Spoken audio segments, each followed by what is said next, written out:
Supreme કોર્ટે થોડા દિવસો અગાઉ અનુસૂચિત જાતિ અને અનુસૂચિત જનજાતિ અનામતમાં ક્રિમિલેયર લાગુ કરવા માટેનો આદેશ આપ્યો હતો, જેના કારણે કેટલાય એસસી એસટી સમુદાયો આ ચુકાદાથી નારાજ છે.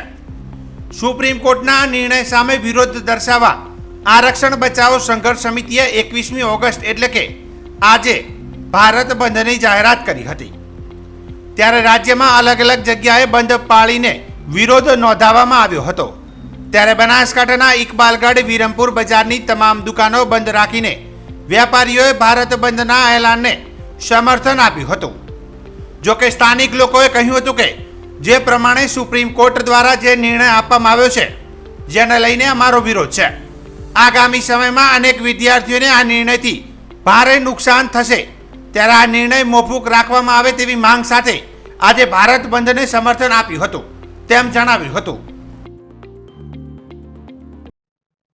સુપ્રીમ કોર્ટ દ્વારા જે એસસી એસટી આરક્ષણ લઈને જે નિર્ણય આપ્યો છે તે અનુસંધાને એસસી એસટી સમાજ દ્વારા જે સમગ્ર ભારત દેશના બંધનું એલાન આપેલું હતું, આજે તે અનુસંધાને આજે બનાસકાંઠા જિલ્લાના અમીરગઢ તાલુકાના ઇકબાલગઢ ગામે પણ આજે બંધનું એલાન જે સફળ ગયું છે.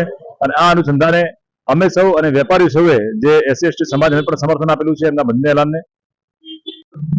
સુપ્રીમ કોર્ટનો જે તાજેતરમાં ચુકાદો આવી રહ્યો છે કે એસસી એસટીની જે અનામત મળી રહી છે, અનામતની અંદર સુધારો કરે અને વર્ગીકરણ કરવાની જે બાબત ચાલી રહી છે, એના અનુસંધાનમાં 21મી ઓગસ્ટના રોજ આજે ભારત બંધનું જે એલાન આપ્યું છે, એ બાબતના અંદર અમીરગઢ તાલુકાનો ઇકબાલગઢ વિરમપુર અને અમીરગઢ તાલુકો પોતે બંધનું એલાનને માન રાખી અને આખું ઇકબાલગઢ તાલુકો બંધ રાખ્યો છે. અમીરગઢ તાલુકો, જેથી અમે અમીરગઢ તાલુકાના ઇકબાલગઢના ગામના જે વેપારીઓ જે છે એમને ખૂબ ખૂબ આભાર માનીએ છીએ કે અમારું આ બંધના એલાનને એ લોકો સમર્થન આપ્યું.